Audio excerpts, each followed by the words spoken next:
Spiritually awakened people can seem younger than their age, not because time spared their face, but because peace no longer lets fear direct their expression. Put two 62-year-olds side by side. One enters tense, watchful, and controlling. The other has wrinkles and problems too, yet listens, laughs, and remains curious. People notice more than age. They notice presence, posture, hope, and reaction. The peace Jesus taught can lighten what years never caused, expose the spiritual habit that hardens people, and show you how inner youth returns without pretending to be young. Maybe your private fear is not death. Maybe it is that your best years are gone. You have become more serious than you wanted. You do not laugh as easily. Life seems to have taken something from you, and you wonder whether it can return. But physical age and inner aliveness are not the same thing. At a family gathering, two old friends may arrive within minutes of each other. They graduated in the same year, raised children during the same decades, and have both buried people they loved. Yet everyone says one of them looks younger. The real contrast appears before anyone studies a face. One walks in, carrying unfinished arguments and the need to prove something. The other notices who is sitting alone, asks a sincere question, enjoys the food and remains present. One brings years into the room as evidence against life. The other brings years as wisdom. People do not only notice how long you have lived, they sense how much of that life you are still dragging behind you. This is not an accusation. Some burdens are heavy because they were genuinely painful. Trauma, grief, anxiety, illness, and loss are not spiritual failures. Faith is not medical treatment, and peace is not the absence of struggle. The hope is this: you do not have to let every painful chapter become the face through which you meet the future. That leads to the first practical difference. Peace removes the need to live as though you are always at war. Many people wake up with an invisible alarm already ringing inside them. Something bad might happen. Someone may disappoint them. A plan may fail. They may lose control. So the body stays ready. Hurried speech, shallow rest, immediate reactions, constant checking, the inability to leave tomorrow alone. Jesus never taught that tomorrow contains no problems. He taught that tomorrow should not be allowed to consume the life assigned to today. That is a very different kind of peace. It is not passive. It does not ignore bills, responsibilities, medical appointments, or difficult conversations. It creates space between fear and response. Try what might be called the peace check. The next time you notice yourself tightening, rushing, or mentally rehearsing disasters, ask, what am I trying to control right now that was never fully mine to control? Then ask, what is actually required of me today? When fear controls you, every uncertainty feels like an emergency. When peace leads you, you can ask what is true, what is needed, and what is actually yours to carry. The first question releases false responsibility. The second restores real responsibility. You may still need to make the phone call, apologize, plan carefully, or set a boundary, but you no longer have to control every outcome before you are permitted to breathe. Time may mark the face, but constant alarm marks the way a person enters every room. And perhaps you are not tired only because you are older. Perhaps you are tired because some part of you has remained on guard for years. The peace Jesus offers does not make you careless. It makes you available to the present, and presence often feels young because it is still capable of noticing what is here. That is why curiosity matters more than most people realize. Inner youth survives in the person who can still learn, ask, listen, create, and change. Emotional rigidity says, I already know how people are. Nothing will surprise me. It is too late for me to begin. Curiosity says, I have lived long enough to know that I may not see everything clearly. Jesus often used questions. He noticed people others had already categorized. He allowed interruptions. He responded to individuals rather than treating every person as a type. That kind of attention keeps the inner life open. Imagine a woman in her late 60s who decides to learn how to use a new piece of technology because she wants to speak more often with her grandchildren. At first, she's frustrated. She presses the wrong button. She laughs at herself. Then she asks the teenager beside her to explain it again. What makes her seem alive is not the device. It is that she has refused the sentence. At my age, there is nothing new for me. The soul begins to stiffen when it decides discovery belongs only to the young. You do not need to chase trends or imitate another generation. Inner youth is not performance. It is the willingness to remain teachable. Ask someone younger what they see that you may be missing. Read about something outside your usual interests. Return to a skill you abandoned. Let yourself be a beginner without treating inexperience as humiliation. But curiosity alone cannot lighten a person who is still carrying an old courtroom inside. One of the heaviest forces in human presence is resentment. A painful moment happens once, but the mind may replay it for 20 years. Eventually, the person no longer simply remembers the wound. The wound becomes the introduction. You can hear it in repeated stories. You can see it when every new relationship is forced to answer for what an old relationship did. You can feel it when someone has not spoken to the offender in years, yet the offender still controls the emotional weather of the day. This is where forgiveness becomes liberation. In the teaching of Jesus, forgiveness does not require you to call evil good. It does not erase consequences. It does not mean restoring access to someone unsafe. It does not ask you to deny pain, abandon wisdom, or remain in a dangerous relationship. Forgiveness means refusing to let the person who harmed you remain the permanent owner of your inner life. It does not rewrite the past as innocent.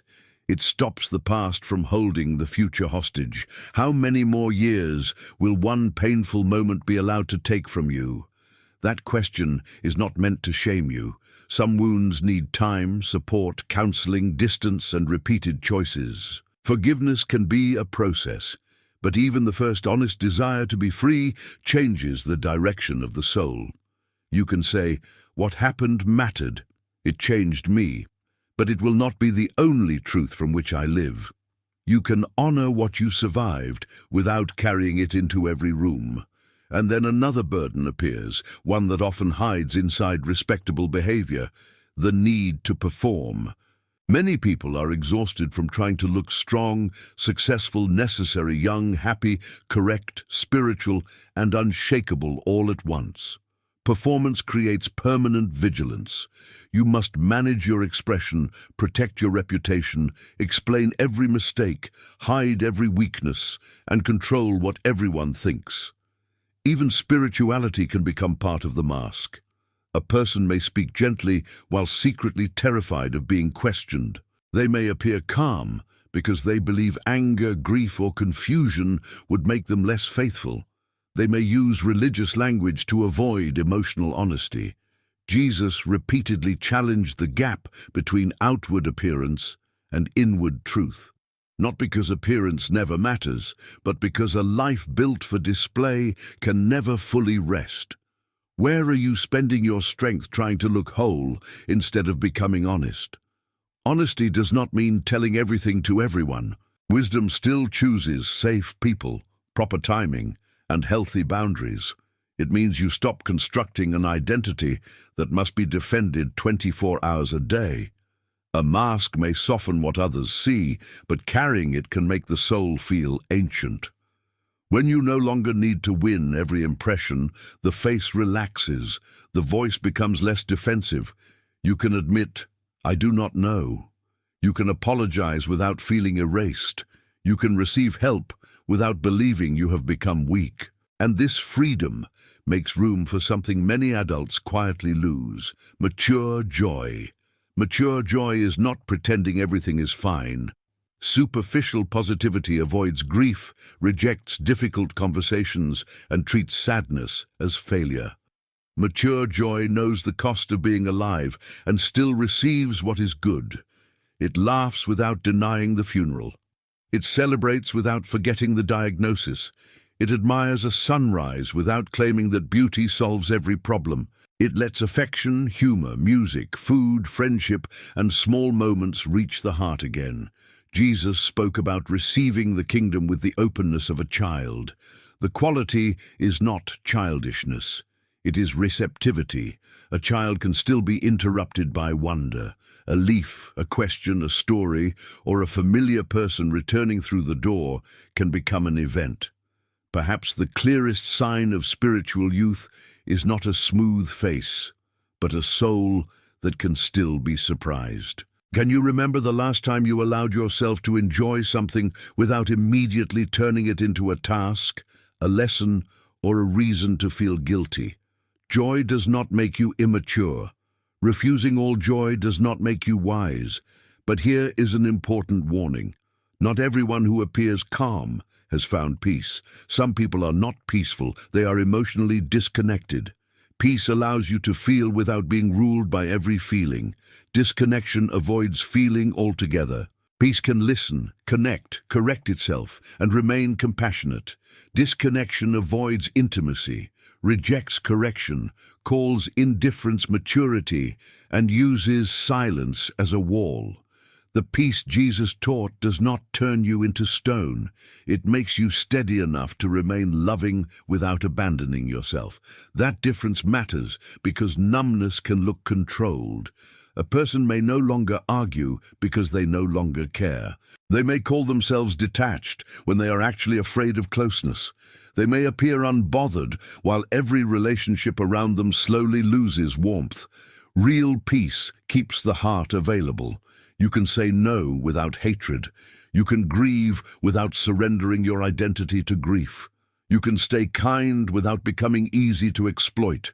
You can remain soft without becoming defenseless. Stability is not the absence of emotion. It is the freedom to feel without losing your direction. And the final reason some spiritually mature people seem younger is that they still know why they are waking up. Purpose creates presence.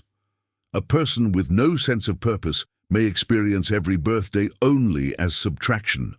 Less time, less strength, fewer options. But purpose changes the meaning of the years ahead. The future becomes not merely what remains, but what is still available. Purpose does not have to be a public mission. It does not require fame, a platform, a ministry, a business, or constant productivity. It may mean caring for one person well, teaching what experience has taught you, repairing a relationship, creating something honest, serving quietly, encouraging a younger generation, living with integrity in a place where integrity has become rare. In the Gospels, Jesus repeatedly restored dignity and direction to people who had been reduced to their past, their status, their failures, or the judgment of others. He did not treat a late beginning as a meaningless beginning. That is deeply liberating. You may not be able to recover the years you regret, but regret does not have to become the ruler of the years you still possess. Purpose makes the future feel inhabited. So do not begin with the enormous question, what is my purpose in life? That question can become so heavy that it produces paralysis. Ask something more immediate. What still deserves my presence? Who needs a conversation you have been postponing? What gift have you left unused because you assumed the proper time had passed? What truth needs to shape the way you live now? What small act of service would make tomorrow more meaningful? You do not need to become 20 again to become alive again. Aging deserves respect. Wrinkles are not failures.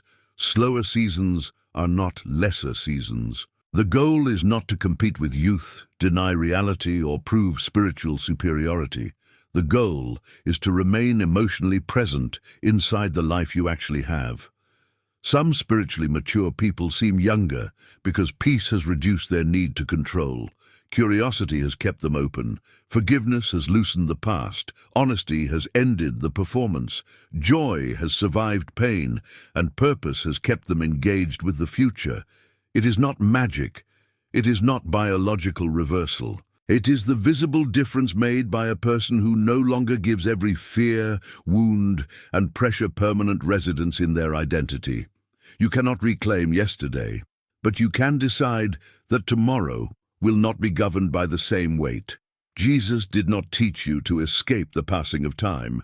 He taught you how to protect the life within you from being consumed by fear. Write in the comments, "My spirit is still alive." And subscribe to Nazarene Code for biblical wisdom, peace, spiritual maturity, purpose, and the teachings of Jesus applied to real life.